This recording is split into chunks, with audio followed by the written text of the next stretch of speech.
The Lord said to Moses and Aaron, "Say to the Israelites, of all the animals that live on land, these are the ones you may eat. You may eat any animal that has a divided hoof and that chews the cud. There are some that only chew the cud or only have a divided hoof, but you must not eat them. The camel, though it chews the cud, does not have a divided hoof, it is ceremonially unclean for you. The hyrax, though it chews the cud, does not have a divided hoof, it is unclean for you. The rabbit, though it chews the cud, does not have a divided hoof, it is unclean for you. And the pig, though it has a divided hoof, does not chew the cud, it is unclean for you. You must not eat their meat or touch their carcasses, they are unclean for you. Of all the creatures living in the water of the seas and the streams you may eat any that have fins and scales. But all creatures in the seas or streams that do not have fins and scales, whether among all the swarming things or among all the other living creatures in the water, you are to regard as unclean. And since you are to regard them as unclean, you must not eat their meat. You must regard their carcasses as unclean.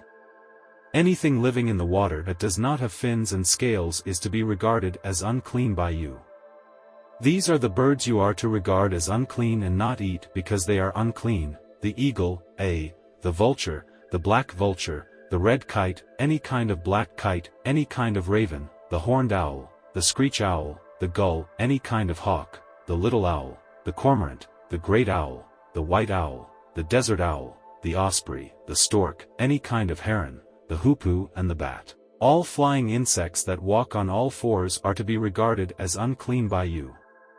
There are, however, some flying insects that walk on all fours that you may eat, those that have jointed legs for hopping on the ground. Of these you may eat any kind of locust, katydid, cricket or grasshopper. But all other flying insects that have 4 legs you are to regard as unclean. You will make yourselves unclean by these. Whoever touches their carcasses will be unclean till evening. Whoever picks up one of their carcasses must wash their clothes, and they will be unclean till evening. Every animal that does not have a divided hoof or that does not chew the cud is unclean for you. Whoever touches the carcass of any of them will be unclean. Of all the animals that walk on all fours, those that walk on their paws are unclean for you. Whoever touches their carcasses will be unclean till evening. Anyone who picks up their carcasses must wash their clothes, and they will be unclean till evening. These animals are unclean for you. Of the animals that move along the ground, these are unclean for you: the weasel, the rat, any kind of great lizard, the gecko, the monitor lizard, the wall lizard, the skink and the chameleon. Of all those that move along the ground, these are unclean for you. Whoever touches them when they are dead will be unclean till evening. When one of them dies and falls on something, that article, whatever its use, will be unclean, whether it is made of wood, cloth, hide or sackcloth. Put it in water, it will be unclean till evening, and then it will be clean. If one of them falls into a clay pot, everything in it will be unclean, and you must break the pot. Any food you are allowed to eat that has come into contact with water from any such pot is unclean, and any liquid that is drunk from such a pot is unclean. Anything that one of their carcasses falls on becomes unclean. An oven or cooking pot must be broken up. They are unclean, and you are to regard them as unclean. A spring, however, or a cistern for collecting water remains clean, but anyone who touches one of these carcasses is unclean. If a carcass falls on any seeds that are to be planted, they remain clean. But if water has been put on the seed and a carcass falls on it, it is unclean for you. If an animal that you are allowed to eat dies, anyone who touches its carcass will be unclean till evening. Anyone who eats some of its carcass must wash their clothes, and they will be unclean till evening. Anyone who picks up the carcass must wash their clothes, and they will be unclean till evening. Every creature that moves along the ground is to be regarded as unclean, it is not to be eaten. You are not to eat any creature that moves along the ground, whether it moves on its belly or walks on all fours or on many feet, it is unclean. Do not defile yourselves by any of these creatures. Do not make yourselves unclean by means of them or be made unclean by them. I am the Lord your God. Consecrate yourselves and be holy, because I am holy. Do not make yourselves unclean by any creature that moves along the ground. I am the Lord, who brought you up out of Egypt to be your God, therefore be holy, because I am holy. These are the regulations concerning animals, birds, every living thing that moves about in the water and every creature that moves along the ground. You must distinguish between the unclean and the clean, between living creatures that may be eaten and those that may not be eaten. The Lord said to Moses, "Say to the Israelites, a woman who becomes pregnant and gives birth to a son will be ceremonially unclean for 7 days, just as she is unclean during her monthly period. On the 8th day the boy is to be circumcised. Then the woman must wait 33 days to be purified from her bleeding. She must not touch anything sacred or go to the sanctuary until the days of her purification are over. If she gives birth to a daughter, for 2 weeks the woman will be unclean, as during her period. Then she must wait 66 days to be purified from her bleeding.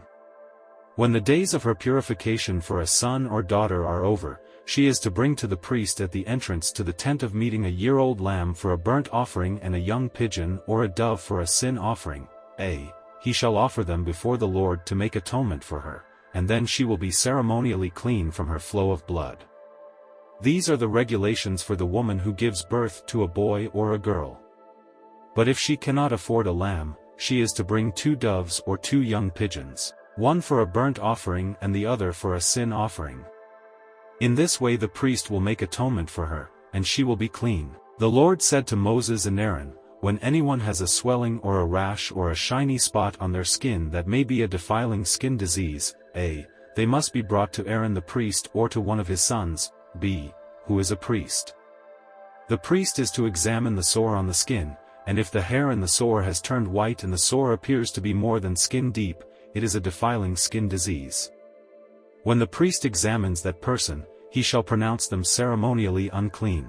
If the shiny spot on the skin is white but does not appear to be more than skin deep and the hair in it has not turned white, the priest is to isolate the affected person for 7 days.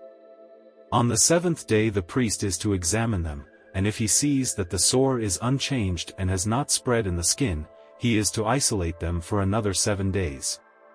On the 7th day the priest is to examine them again, and if the sore has faded and has not spread in the skin, the priest shall pronounce them clean. It is only a rash. They must wash their clothes, and they will be clean. But if the rash does spread in their skin after they have shown themselves to the priest to be pronounced clean, they must appear before the priest again. The priest is to examine that person, and if the rash has spread in the skin, he shall pronounce them unclean. It is a defiling skin disease. When anyone has a defiling skin disease, they must be brought to the priest. The priest is to examine them, and if there is a white swelling in the skin that has turned the hair white and if there is raw flesh in the swelling, it is a chronic skin disease and the priest shall pronounce them unclean. He is not to isolate them, because they are already unclean. If the disease breaks out all over their skin and, so far as the priest can see, it covers all the skin of the affected person from head to foot, the priest is to examine them, and if the disease has covered their whole body, he shall pronounce them clean. Since it has all turned white, they are clean. But whenever raw flesh appears on them, they will be unclean. When the priest sees the raw flesh, he shall pronounce them unclean. The raw flesh is unclean, they have a defiling disease. If the raw flesh changes and turns white, they must go to the priest. The priest is to examine them, and if the sores have turned white, the priest shall pronounce the affected person clean, then they will be clean. When someone has a boil on their skin and it heals, and in the place where the boil was, a white swelling or reddish-white spot appears, they must present themselves to the priest. The priest is to examine it, and if it appears to be more than skin deep and the hair in it has turned white, the priest shall pronounce that person unclean. It is a defiling skin disease that has broken out where the boil was. But if, when the priest examines it, there is no white hair in it and it is not more than skin deep and has faded, then the priest is to isolate them for 7 days. If it is spreading in the skin, the priest shall pronounce them unclean. It is a defiling disease. But if the spot is unchanged and has not spread, it is only a scar from the boil, and the priest shall pronounce them clean. When someone has a burn on their skin and a reddish white or white spot appears in the raw flesh of the burn, the priest is to examine the spot, and if the hair in it has turned white, and it appears to be more than skin deep, it is a defiling disease that has broken out in the burn. The priest shall pronounce them unclean. It is a defiling skin disease. But if the priest examines it and there is no white hair in the spot, and if it is not more than skin deep and has faded, then the priest is to isolate them for 7 days. On the 7th day the priest is to examine that person, and if it is spreading in the skin, the priest shall pronounce them unclean. It is a defiling skin disease. If, however, the spot is unchanged and has not spread in the skin but has faded, it is a swelling from the burn, and the priest shall pronounce them clean. It is only a scar from the burn. If a man or woman has a sore on their head or chin, the priest is to examine the sore, and if it appears to be more than skin deep and the hair in it is yellow and thin, the priest shall pronounce them unclean. It is a defiling skin disease on the head or chin. But if, when the priest examines the sore, it does not seem to be more than skin deep and there is no black hair in it, then the priest is to isolate the affected person for 7 days. On the 7th day the priest is to examine the sore, and if it has not spread and there is no yellow hair in it and it does not appear to be more than skin deep, then the man or woman must shave themselves, except for the affected area, and the priest is to keep them isolated another 7 days. On the 7th day the priest is to examine the sore, and if it has not spread in the skin and appears to be no more than skin deep, the priest shall pronounce them clean. They must wash their clothes, and they will be clean. But if the sore does spread in the skin after they are pronounced clean, the priest is to examine them, and if he finds that the sore has spread in the skin, he does not need to look for yellow hair. They are unclean. If, however, the sore is unchanged so far as the priest can see, and if black hair has grown in it, the affected person is healed. They are clean, and the priest shall pronounce them clean. When a man or woman has white spots on the skin, the priest is to examine them, and if the spots are dull white, it is a harmless rash that has broken out on the skin. They are clean. A man who has lost his hair and is bald is clean. If he has lost his hair from the front of his scalp and has a bald forehead, he is clean. But if he has a reddish-white sore on his bald head or forehead, it is a defiling disease breaking out on his head or forehead. The priest is to examine him, and if the swollen sore on his head or forehead is reddish-white like a defiling skin disease, the man is diseased and is unclean. The priest shall pronounce him unclean because of the sore on his head. Anyone with such a defiling disease must wear torn clothes, let their hair be unkempt, cover the lower part of their face and cry out, unclean. Unclean. As long as they have the disease they remain unclean. They must live alone, they must live outside the camp. As for any fabric that is spoiled with a defiling mold, any woolen or linen clothing, any woven or knitted material of linen or wool, any leather or anything made of leather, if the affected area in the fabric, the leather, the woven or knitted material, or any leather article, is greenish or reddish, it is a defiling mold and must be shown to the priest. The priest is to examine the affected area and isolate the article for 7 days. On the 7th day he is to examine it, and if the mold has spread in the fabric, the woven or knitted material, or the leather, whatever its use, it is a persistent defiling mold, the article is unclean. He must burn the fabric, the woven or knitted material of wool or linen, or any leather article that has been spoiled, because the defiling mold is persistent, the article must be burned. But if, when the priest examines it, the mold has not spread in the fabric, the woven or knitted material, or the leather article, he shall order that the spoiled article be washed. Then he is to isolate it for another 7 days. After the article has been washed, the priest is to examine it again, and if the mold has not changed its appearance, even though it has not spread, it is unclean. Burn it, no matter which side of the fabric has been spoiled. If, when the priest examines it, the mold has faded after the article has been washed, he is to tear the spoiled part out of the fabric, the leather, or the woven or knitted material. But if it reappears in the fabric, in the woven or knitted material, or in the leather article, it is a spreading mold. Whatever has the mold must be burned. Any fabric, woven or knitted material, or any leather article that has been washed and is rid of the mold, must be washed again. Then it will be clean. These are the regulations concerning defiling molds in woolen or linen clothing, woven or knitted material, or any leather article, for pronouncing them clean or unclean. The Lord said to Moses, "These are the regulations for any diseased person at the time of their ceremonial cleansing, when they are brought to the priest is to go outside the camp and examine them. If they have been healed of their defiling skin disease, the priest shall order that 2 live clean birds and some cedar wood, scarlet yarn and hyssop be brought for the person to be cleansed. Then the priest shall order that one of the birds be killed over fresh water in a clay pot. He is then to take the live bird and dip it, together with the cedar wood, the scarlet yarn and the hyssop, into the blood of the bird that was killed over the fresh water. 7 times he shall sprinkle the one to be cleansed of the defiling disease, and then pronounce them clean. After that, he is to release the live bird in the open fields. The person to be cleansed must wash their clothes, shave off all their hair and bathe with water, then they will be ceremonially clean. After this they may come into the camp, but they must stay outside their tent for 7 days. On the 7th day they must shave off all their hair, they must shave their head, their beard, their eyebrows, and the rest of their hair. They must wash their clothes and bathe themselves with water, and they will be clean. On the 8th day they must bring 2 male lambs and 1 ewe lamb a year old, each without defect, along with 3/10 of an ephah, of the finest flour mixed with olive oil for a grain offering, and 1 log, of oil. The priest who pronounces them clean shall present both the one to be cleansed and their offerings before the Lord at the entrance to the tent of meeting. Then the priest is to take one of the male lambs and offer it as a guilt offering, along with the log of oil. He shall wave them before the Lord as a wave offering. He is to slaughter the lamb in the sanctuary area where the sin offering, and the burnt offering are slaughtered. Like the sin offering, the guilt offering belongs to the priest, it is most holy.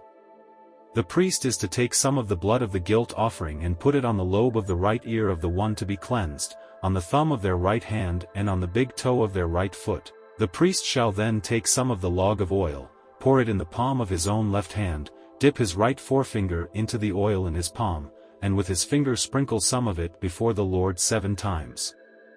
The priest is to put some of the oil remaining in his palm on the lobe of the right ear of the one to be cleansed, on the thumb of their right hand and on the big toe of their right foot, on top of the blood of the guilt offering. The rest of the oil in his palm the priest shall put on the head of the one to be cleansed and make atonement for them before the Lord. Then the priest is to sacrifice the sin offering and make atonement for the one to be cleansed from their uncleanness. After that, the priest shall slaughter the burnt offering and offer it on the altar, together with the grain offering, and make atonement for them, and they will be clean.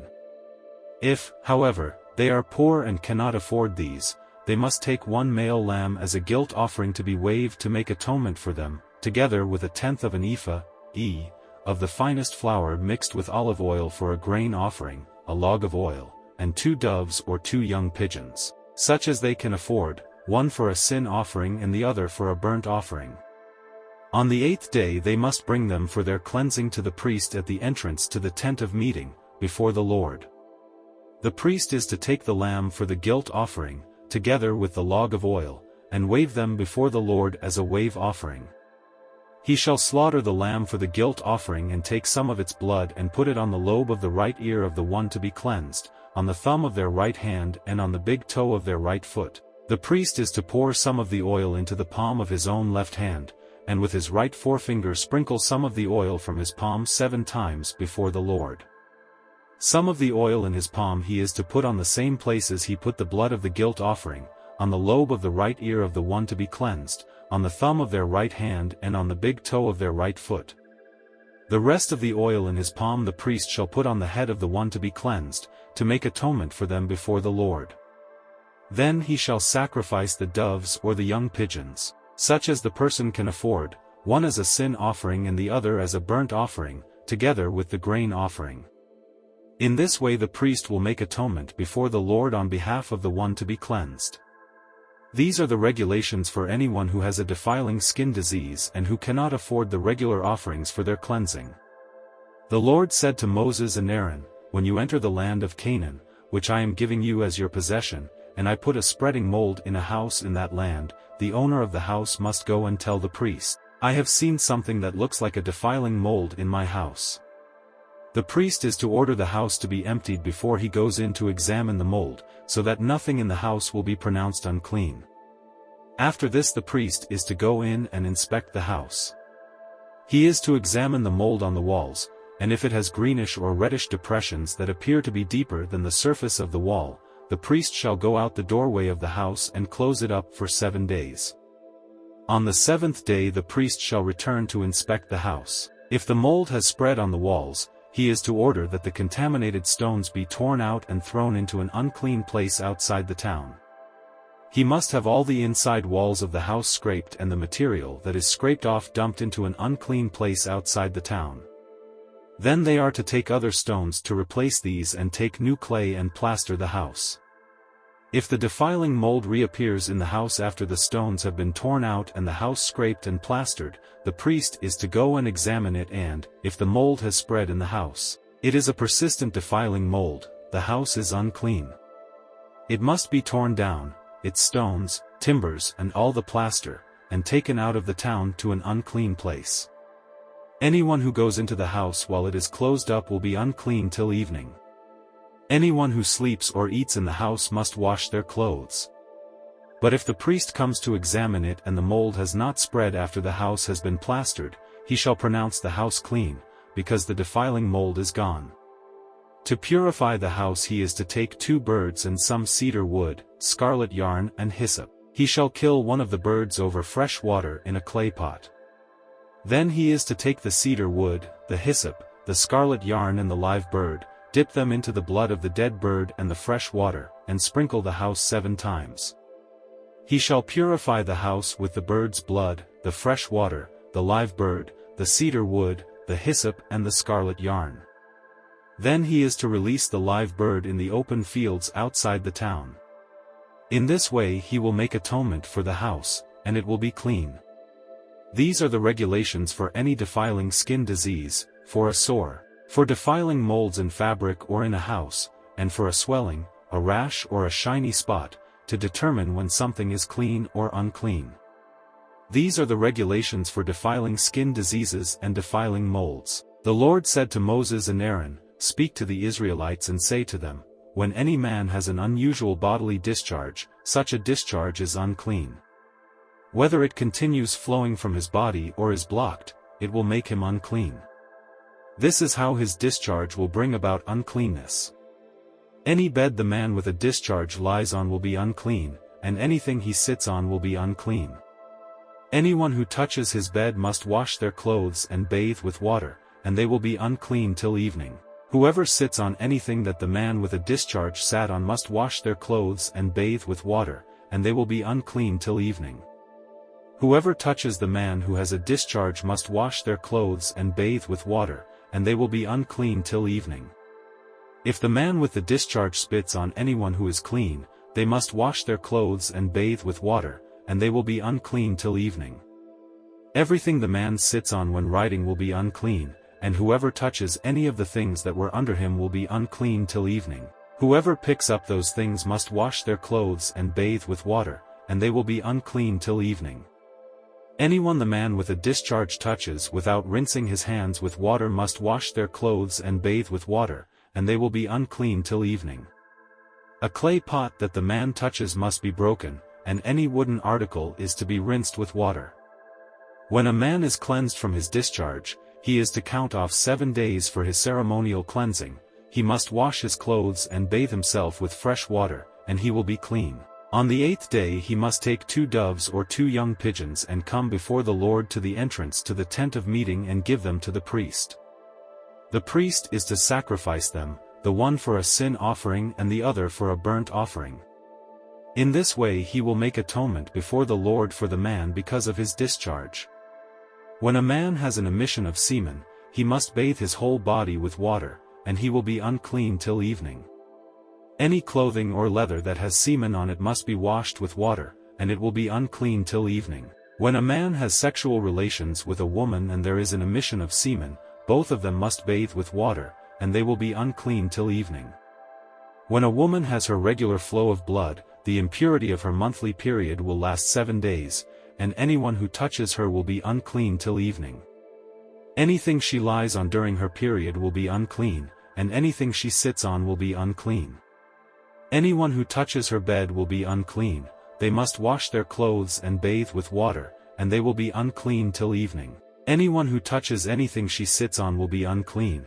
They must wash their clothes and bathe with water, and they will be unclean till evening. Whether it is the bed or anything she was sitting on, when anyone touches it, they will be unclean till evening. If a man has sexual relations with her and her monthly flow touches him, he will be unclean for 7 days. Any bed he lies on will be unclean. When a woman has a discharge of blood for many days at a time other than her monthly period or has a discharge that continues beyond her period, she will be unclean as long as she has the discharge, just as in the days of her period. Any bed she lies on while her discharge continues will be unclean, as is her bed during her monthly period, and anything she sits on will be unclean, as during her period. Anyone who touches them will be unclean. They must wash their clothes and bathe with water, and they will be unclean till evening. When she is cleansed from her discharge, she must count off 7 days, and after that she will be ceremonially clean. On the 8th day she must take 2 doves or 2 young pigeons and bring them to the priest at the entrance to the tent of meeting. The priest is to sacrifice one for a sin offering and the other for a burnt offering. In this way he will make atonement for her before the Lord for the uncleanness of her discharge. You must keep the Israelites separate from things that make them unclean, so they will not die in their uncleanness for defiling my dwelling place, which is among them. These are the regulations for a man with a discharge, for anyone made unclean by an emission of semen, for a woman in her monthly period, for a man or a woman with a discharge, and for a man who has sexual relations with a woman who is ceremonially unclean.